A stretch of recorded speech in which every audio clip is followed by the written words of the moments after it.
Malik Yusef, that's a crazy motherfucker, like outer space Muslim gangbanging ass nigga. Wow.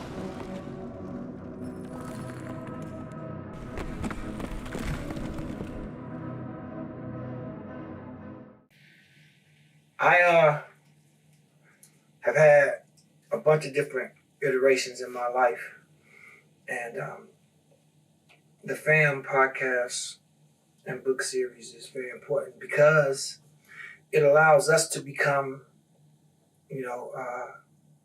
consiglieres, study buddies, kick it partners. You feel me? The FAM is about life.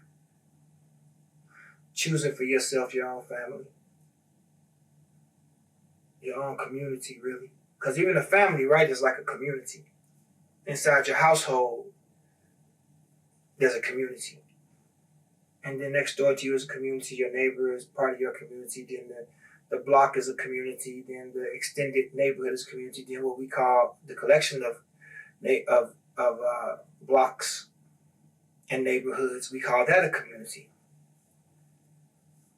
In essence, what it is people that commune together. Use that word, commune. We work together. We be together. A alike, be alike, we see alike. There's not a lot of instances where people get to understand that because we're so inundated and over-inundated with stuff we got to do.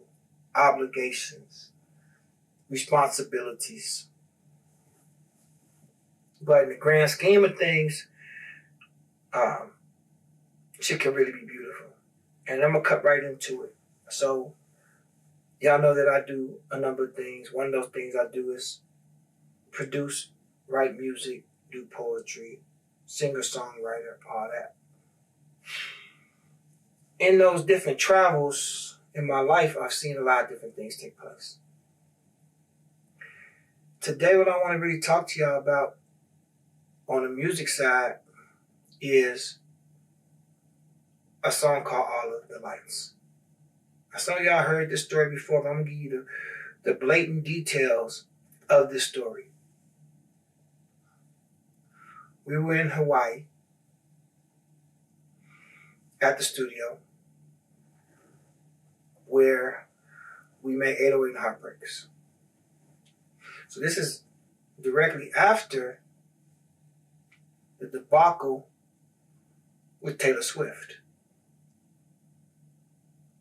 Call it debacle because it changed the trajectory of what we were on. In that instance, Kanye West told the truth. He told the truth that Beyonce had the best video of all time. But that's a system that we work in that did not allow for that. So I'm going to take you further back. At that time, I was working on my project, Good Morning, Good Night, which is now a classic. Kanye West, Malik Yusef present Good Morning, Good Night. International acclaim, heavy hit. So Kanye and I were talking almost every day at that time. And remember that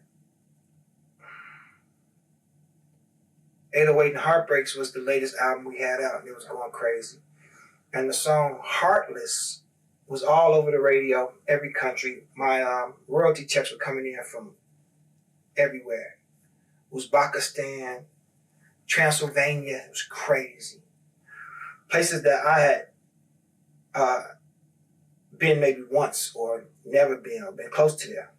So it's just good to see this money coming in on this royalty statement. This before streaming services. This was the radio. And then the syncing. So I didn't have a publishing deal. I didn't know what a publishing deal was. So I had never had, Kanye never gave me any credit on any of the albums that we worked on. I didn't understand publishing, and I was, at the time, I was leaving the street. So I was involved in the business of Kanye more than I was involved in the music, in my opinion. I was trying to be more involved in the music, I should say. I mean, in the business. So the music was something I knew we couldn't control. We could control the business. So having percentages on his songs, being that the samples we get knocked in the head for samples. Some songs that you work on don't make the album. They put other writers in there, put other parts. So I knew that there was a larger upside to doing business with Kanye West as an impresario.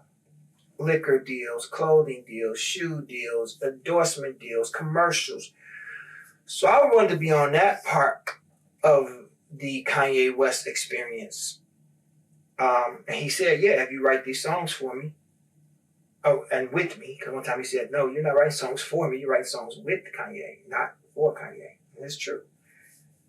Even if I do come up with the majority of the song, it's still with Kanye West, who has this huge conglomerate behind him. Mom had just passed, peace be upon Dr. Donda West. Yeah, still rough for me with Mom. But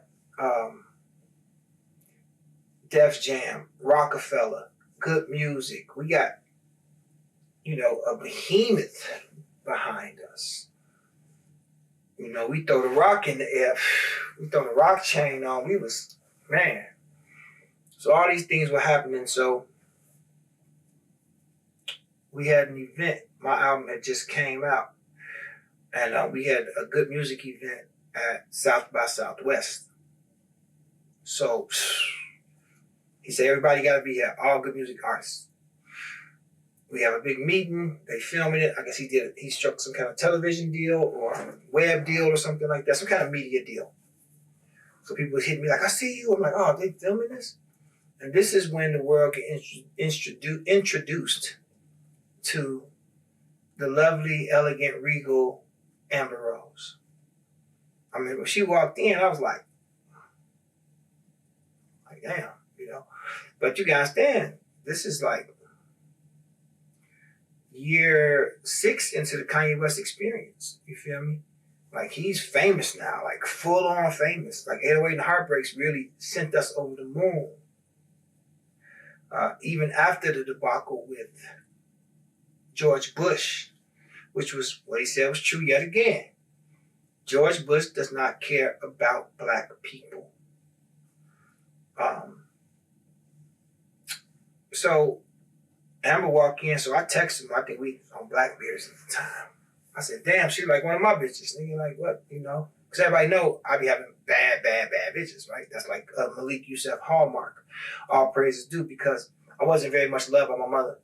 And I just one day I remember just saying in the basement, like, I must have been 11. I said, man, just let me have beautiful women and money. And that'll solve all this that I'm going through now. And lo and behold, I was able to get my hands on some motherfucking money and get my hands on a motherfucking bad one. So, we go. We still don't know what's going on. He said, hey, this is the songs we're going to do. Malik, you going to come out, we're going to do this. He said, what you want? I said, I'm going to do a song with me and Big Sean. Sean, this song with me and Sean have on Good Morning, Good Night, called Good Music Team, I think it's called Good Music Team. So it's like, good music team, break hearts and bones, and here is no sticks and stones. And Sean go crazy on them. Now, right before the album came out, Sean called me. Big Sean called me and said, hey, God, I'm in LA. Are you here? I said, I'm on my way. He said, okay, I'm in the studio with Chris Brown, and I don't have a verse that's good enough to give him. He's to put on this remix he's gonna do with me. I think that was like it's my last. And can I use the verse that we did for your album? Not understanding publishing. I said, yeah. Whatever you need, brother, to make your career pop. He said, this is it for me. It's gonna be a video and everything. I said, okay. Now, to this day, Big Sean and I have not sorted out the paperwork on that song. We will very soon, because I'm sorting out shit with Kanye for my other publishing and stuff too. But at that time, we had not sorted anything out, nor did I even know how to sort it out. But I just knew I needed to make sure my man was going to win. You feel me? So I said, let's do that song. And then Kanye said, "No, you're a spoken word artist. I need you to do spoken word." So we did crack music. That the song that Kanye and I have. Now that song, ironically, I have no credit on that song. I've never received a royalty check from that song. We're working on that right now too. But just to show you this camaraderie, brotherhood, friendship, sometimes it demands you to take a loss or a sacrifice, right? For the continuity of the team. So everybody sees Amber now. Everybody, oh my God, Kanye got the bad bitch, blah, blah, blah, blah. And Amber, she's right there as one of the bad bitches in the world, right there. Depends on, your opinion, where she is in that, but, top 10 probably definitely, if not top, So craziness is, all this is happening, Kanye's turning into a formidable rock star. Again, 808 and the Heartbreaks is out, and it's him singing and doing pop. And we were preparing to do a tour called Fame Kills with Lady Gaga, Stefania, who I've been knowing for years, and I love Stefania.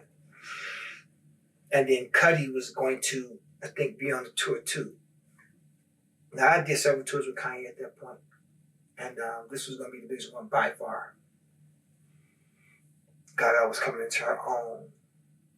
And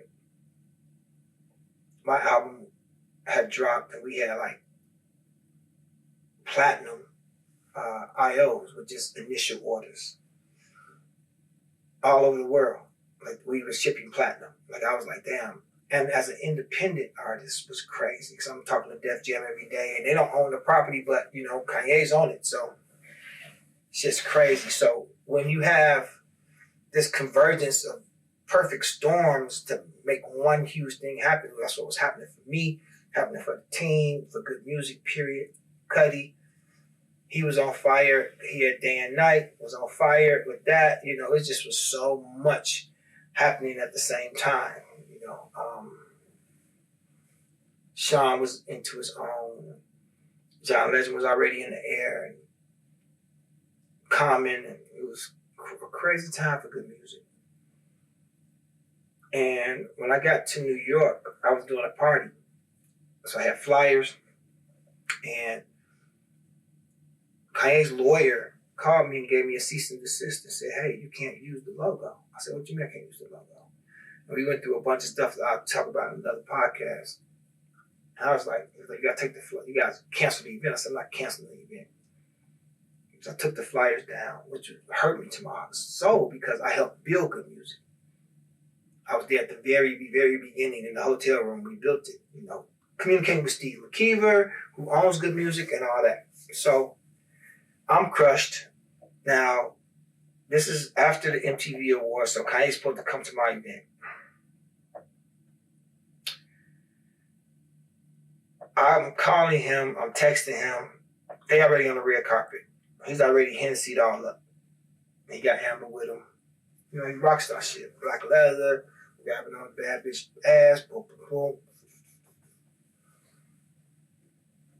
I'm at the hotel. I'm like, I should go down there, but I'm not trying to go down there and be like, yo, Kanye got my pass, I got my tickets, I'm with Kanye and all that goof ass shit. I'm like, I'll sit right here and chill.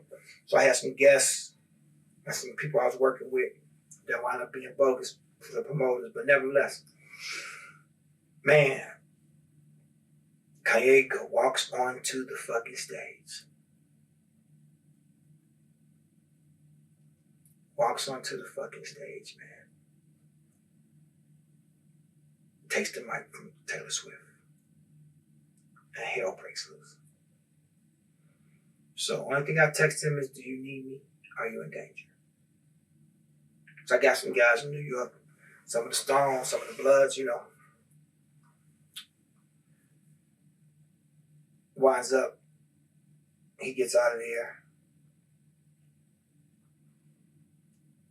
Now, Heartless is moving. I probably made, of Heartless, I probably had made at that point close to a nickel. About 500. The Fray had reached out to me on Facebook. They did a remake that's incredible. They're one of my favorite bands as well. So Heartless is spinning, buzzing everywhere, and then all of a sudden, it's off the radio. Our biggest song at that time to date was off the radio. And let me tell you the craziest thing about that. And that song I'll talk to you about Heartless another time. So the next day, Kanye flies to LA that night, goes on Jay Leno's show, and he said, "What would your mother think?" and all these things like that, invoking Kanye's mother as a mechanism to help control him. And I'm thinking to myself, Donda would be like, "I'm supporting my baby." Kanye had the kind of mother that was, everything's a two-edged sword. That she supported everything he did, but that is probably not the wisest thing to do. But it's the mothering thing to do, right? It's the nurturing thing to do. Only child. She loved Kanye, blah, blah, blah. So, he say, I'll get out the shower. I'm in my hotel. I get out the shower. Look at my phone. Say, "Where you at?" I said, "I'm still in New York." "Where you at?" He say, "LA. Can you come out?" I said, "Yeah." He said, "Hit Luke. That's the travel agent." So I told my partner, Burundi, I said, "I'm finna go. I'm finna shoot out to LA where you at." So I fly in, I land, I get with my homie, Hassan Kafafa, who's a producer who works with Dame Dash. Him and his sister come pick me up from the airport. I said, "I gotta go straight to the studio." Of course, as soon as I land, kind of like, "Check in, just come straight here." So I'm like, it's always that. If you go with Kanye, you better be prepared to go straight to where he is. Because he gonna tell you, "Yeah, this your hotel," but you ain't gonna check into your hotel till the next day or something. A couple of days later, you know what I'm saying? You're gonna be wherever bro is, you feel me? And that's a constant and consistent thing with him. So I was prepared. So they took me straight to I told bro he can come in after a minute. So I go in, so I walk in, kind of say, "Was I wrong?" I say, "Yeah, hell yeah. You was wrong to do it. You was right about what you said. But dang, it's a decorum. It's a way that we handle business. That ain't it." He said, "I was drunk, bro." He said, "Is it over for me?" I was like, "Nah." And because I had just, released my album, which that put the brakes on somewhat. We were going on tour to do our pop songs, Kanye, time to be a pop rock star, Not that he's not a star, and not that he wasn't already a rap star, but it was like a different piece of information that people were getting at the time. So, on my mama, I was like, "We just gotta do the album, bro." Like, it's not. He's like, "Well, when we go on tour," I said, "Bro, tour is not happening, G. Are you serious?" "Yeah, you think people ain't letting you?" Come on, man. You just King Kong, the blonde-haired white girl, G. It's not gonna happen. This is America. What bro say? This is America. No.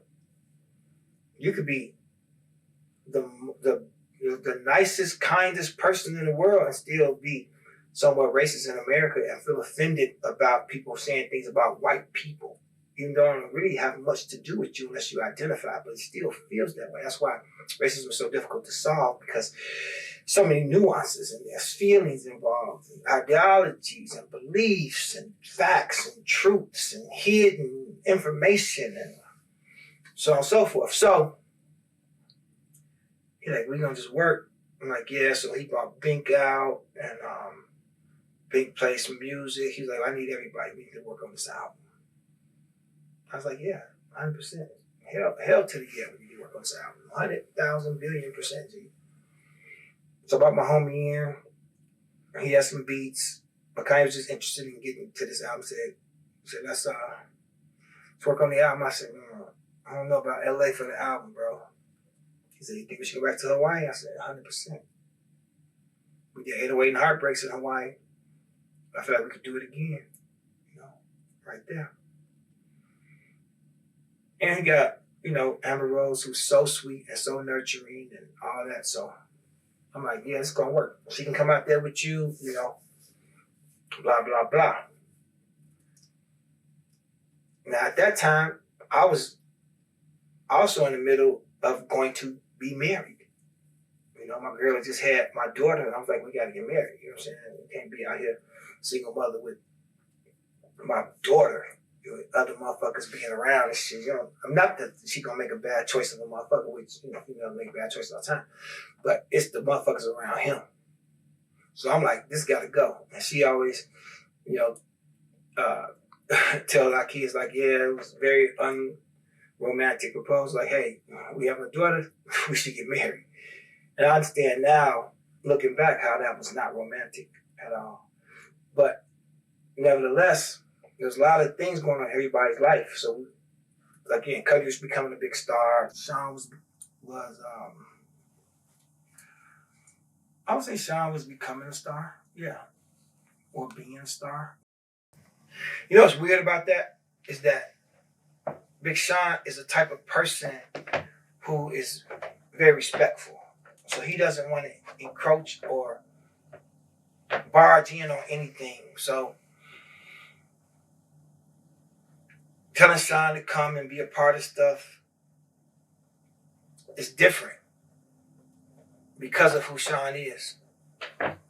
Because of who Sean is, Sean, the type of person that he is. And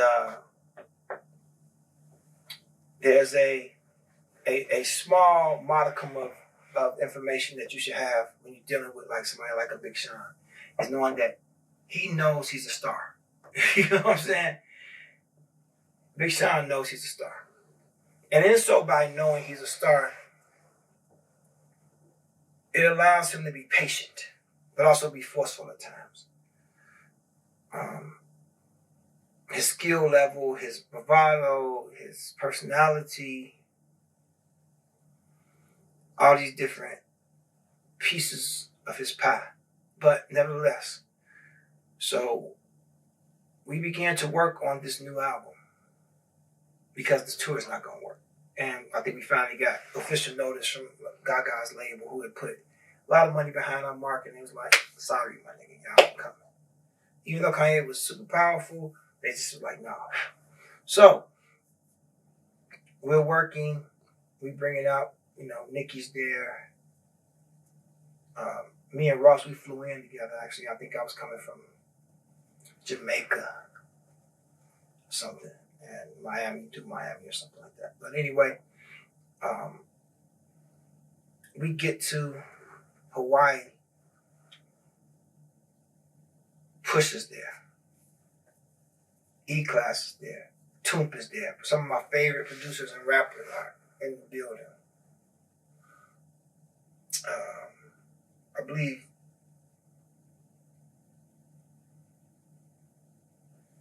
Azalea Banks is there, yeah, who is just a dynamic artist as well. So, you know, our team, I think Bruno Mars may have been there.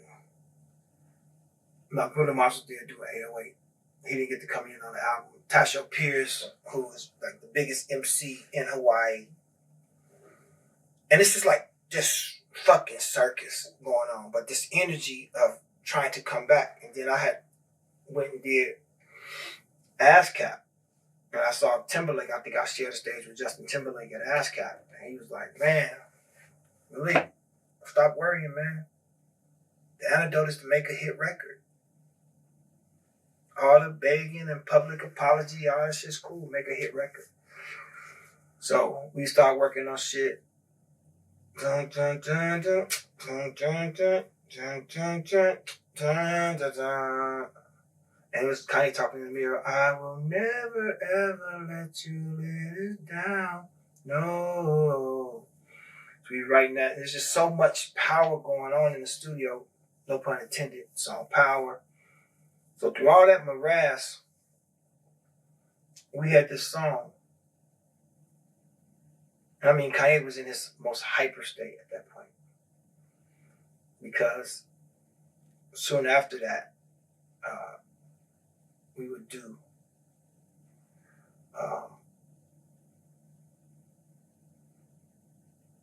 Watch the Throne soon after. So it's just all this energy, man. Like the most energy I've ever had around the team before. Everything was buzzing. Everything moved at light speed. Everybody was clicking, thinking, boom, boom, boom, boom, boom.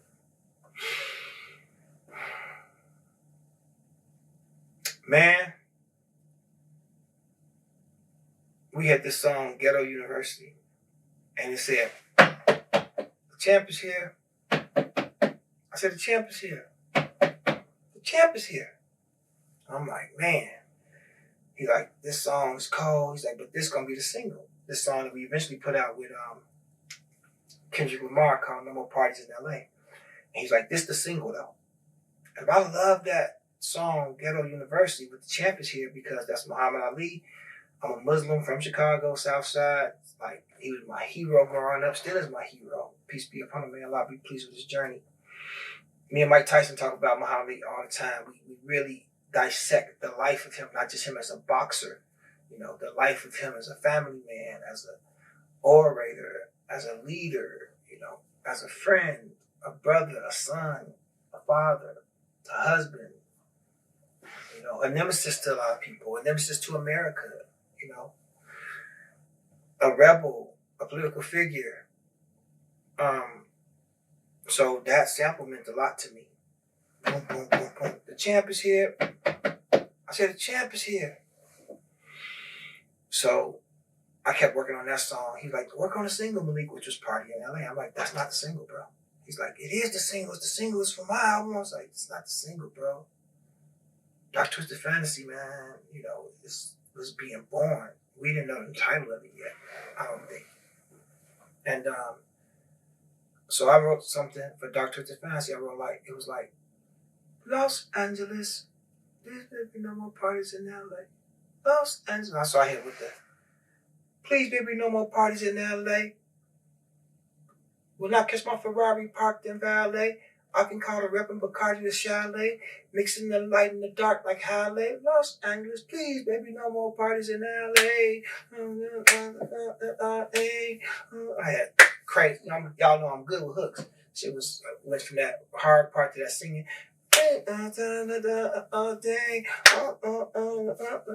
I said something derogatory at the time, because now we know it's derogatory. I said, stop fucking with them lame, they all gay. Come on and spend the whole day. Slide with a real one, slide with a real nigga. Fuck around, spend the whole day. Fuck what they say. Pop finger to the paparazzi, fuck finger to the paparazzi. Fuck what they, motherfuck what they say. And I said, bad kids spend all. Bad kids spend the period in hallways. It was like all this, everybody like, this shit hard, Malik. I was like, yeah, shit hard, but I wasn't in love. You know that feeling? I was just like, I don't care. This is hard, but I kept going back to work on Ghetto University. So it was like, the champ is here. So I created a hook around that. It was like, the champ is here, real nigga in the champ is here. Hard big man on campus here. The big man on campus here. Fuck around and see the whole campus here. The champ, the winner is the one in the dampest gear. I swear equity, winner is the one in the dampest gear. Taking off just like the ramp is here. Ramp is here. Tramp, spaghetti in the alley like the tramp is here. So I eat spaghetti with my bitch. Kissing my bitch over spaghetti like that. Kissing my bitch over spaghetti. Yeah, the tramp is here. And everybody's like, that's hard. Kanye was like, yeah, but that's not the single. And I was like, man, what do I do? How can I push this? And he just wasn't liking it. It was too wordy for him. The hook was too wordy. He was like, nah. Ghetto University, no. It's not the single. He kept saying to me like, you're like, Malik, like he always say, this is not your album. It's not Malik Yusef album. It's Kanye West album, not Malik Yusef. You can't tell me what to put on my album. I said, but this is, it's like arguing with Tupac. I made the mistake of arguing with Tupac too much. Do this, bro. Do this. He not going here, Gemini. No matter how well, I mean, it's stuff I said to Kanye that's like brilliant. He's like, yeah, so what? That makes more sense, but I don't care. So this is one of those times. So we was upstairs. So what happened was all praises due. Not that all praises due, but There was an earthquake in Haiti. Terrible, devastating earthquake. Quincy Jones had the brilliant idea to redo We Are the World with new artists, and Kanye was one of them. So he flew a whole team out to Hawaii. They filmed us. They filmed Kanye primarily, of course. And Ross was with us the whole time. I think me and Ross was staying in the same hotel. And I think Nikki had went home already. And so I think I just met Saha. Pusha was there. So they interviewed Kanye about, humanitarianism and so on and so forth. And he did the verse. I wasn't up there when he did the verse. So I came back. I said, let me hear the verse, G. I said, let's write the verse, G. He said, I already wrote it. I said, oh shit, cool, let me hear it. He said a whole bunch of like super innocuous shit. And it was like everybody pitching in, yeah, at the end. I was like, man, fuck that shit. That goof ass, man, that shit whack. He's like, what? Really, just for white people? I said, nobody says pitching in, bro. He's like, man, just for the song, man. You gotta think this is for the world. I said, bro, we are the world, nigga. We the world. We the crib, nigga. No. We arguing and shit. He's like, what? Why were you up here again? I said, I was down. I made the fatal mistake. I said, I was downstairs working on the single. Rick Ross looked at me like, why would you say this to this nigga? I was like, Kanye was like, what single? I was like, Ghetto University. He said, that's not the single. No More Parties in LA is the single. I was like, fuck, I ran right into that trap. Yeah, that's the single. I said, bro, I think Ghetto University is like everything in my spirit. He's like, this time you're wrong. But he said all the time. He said that about Good Life. He said that about Gold Digger. So many singles. I'm like, this is the single. He's like, no. But that's because he punishing me because I told him that Workout Plan was our third single and it was going to be bigger than everything else. And I was wrong to the motherfucker. But it was that Chicago house. It just didn't translate to the world at the time. Now that shit on fire, right? It's crazy. Playing in college parties and shit 20 years later and shit, right? So, man, G, he's like, if you don't go down there and nail the hook, I will not according to what you want, what I want. Basically, you gotta get inside my brain and think about what I want. I'm taking that song off the album. I was like, no, bro, that's the best song on the album. He's like, nope, if you don't nail that motherfucking song, yo.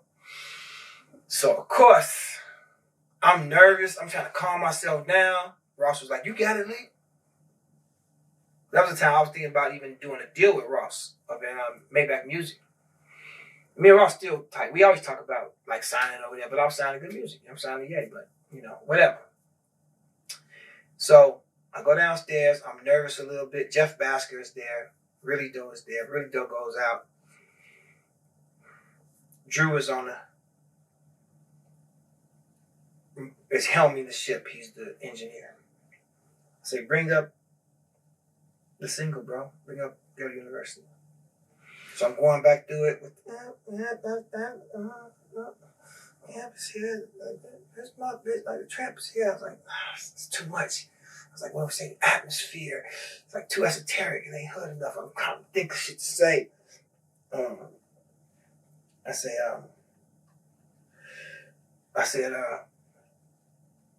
girl, give me. I said, a scholarship. Girl, give me brain. Your grant is here. Every wish, and I was like, too much poetry. I'm like, you give me head, I give you money for school. That's crazy. That's not going to even be real. That's just, plus that's like predatory and all that shit. But in 2009, my phone wasn't saying that much, but I still felt crazy about saying it. So it was like, it wasn't landing. I said, why don't I stop trying to write around the champ is here? That's what the Spirit said to me. So I told Drew, I said, Drew, take out the sample. He said, what sample? He looked over his shoulder like, what sample? He looked over his shoulder. He's like, what sample? I was like, the champ is here. He was like, that's the part Kanye loved the most. I said, me too. But it's killing me. It's confusing me. It's forcing me to pay attention to it. It's spotlighting me. I have to pay attention to it. He said, okay. Took it out, and it's like felt like the song became free.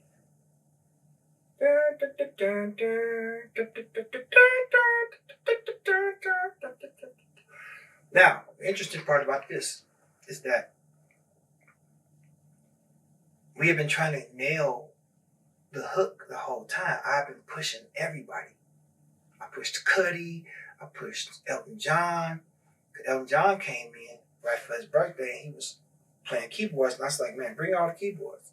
And it was like, Gilroy, and I was like, what keyboards? I said, all of them. So I had Elton John playing all the keyboards. Now his husband is in the lobby. So I happened to go out there to grab something to drink or something. His husband talking to his consiglieres. He like, yeah, he commiserating about how much he hates being there. He's like, yeah, on my husband's birthday, exactly where I want to be, in here with the rappers. I heard him. I stopped. I didn't go get nothing to drink. I spun back around and went in there. I was like, sitting next to Elton John. I'm like, excuse me, sir, Elton. He's like, Elton, Malik. Just call me Elton. I was like, okay. Elton, my nigga, listen. You're going to have to get ready to go. So let's just record some more of this stuff and maybe another vocal. Because he recorded that. I tried to tell you, but all I could say is whoa, whoa. So we trying to get the hook, and everybody was laughing like, there ain't no hook. I was like, this, y'all do understand this is Elton John, nigga, in the studio giving us some music, so I don't get no fuck. Y'all tweaking. So I told him, I said, maybe try another vocal and some more riffs before you leave. He's like, why would I be leaving? I said, well, your husband was just saying that he's exactly where he wants to be on his husband's birthday and with the rappers. He's like, he said that? I was like, yeah, so he's like, is he gonna come here and tell me to leave? I was like, yeah, he said, lock the door. I was like, Black Stone, yes sir, all well. I locked the door, and Elton just got to going crazy, playing all kind of chords, shit. So that was like a month before this. So I took all that out. I took all those sessions up, his vocals, and then Cudi sent that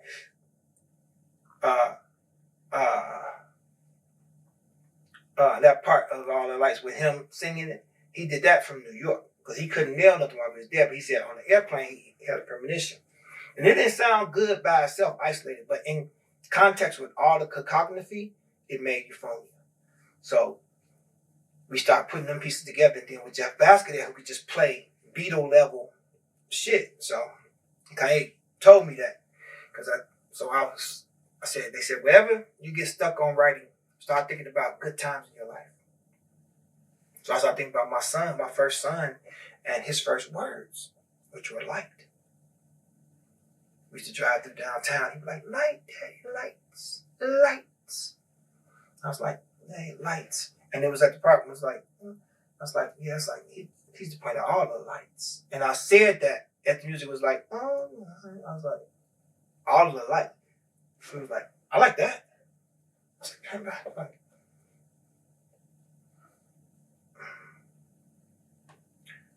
light, perfect light, ain't light, all of the lights, all of the light. And you felt that shit in your chest. Everybody felt it like, one more pass at it. Stripper lights, strobe light, amp light, clock lights, light, all of the lights, all of the lights. Now, usually writers don't tell you the parts of the song they contributed to, which is not fair to do, right, when you're a writer for somebody, because you don't want to de-edify the main artist. But I just got to tell y'all this part because it's very important to the history of who we are. So, man, Joe, once I knew we nailed it, I went upstairs and I got Ye, and Ross came down with him. They was upstairs in Mike Dean's room. So Ross came down with him. I played and I said, Shepherd light, every light, every light, all of the lights, all of the lights. He was like, okay, you're right. We're really doing it. I said, so I told Jeff Basket, go get rid of it. He said, Jeff Basket don't go get people.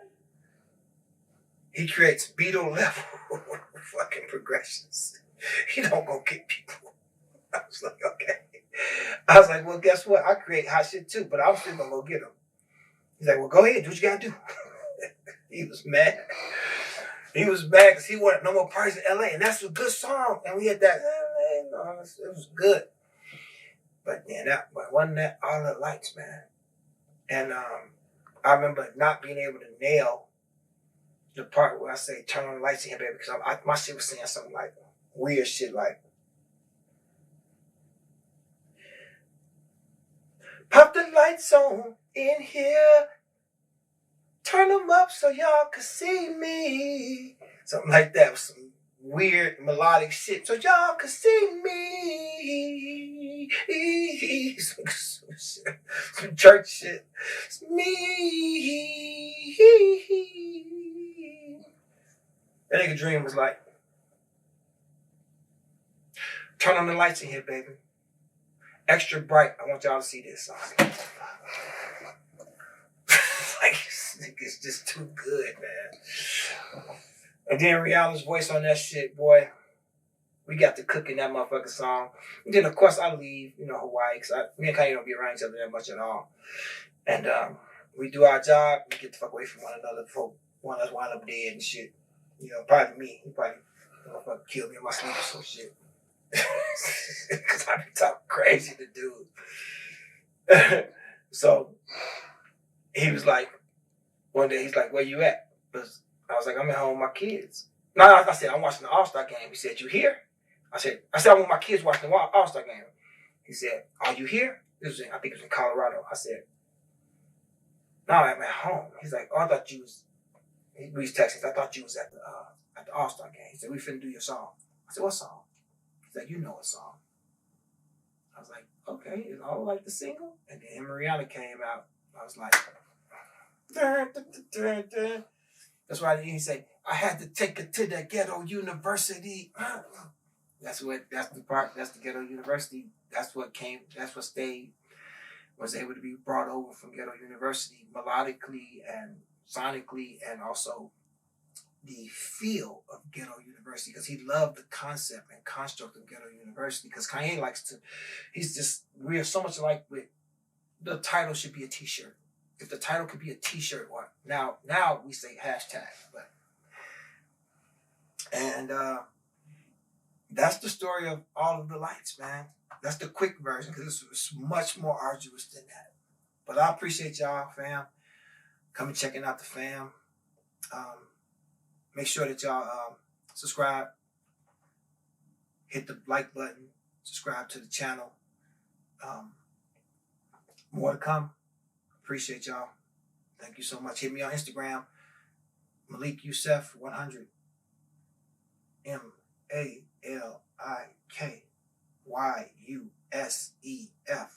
and the number 100, 100.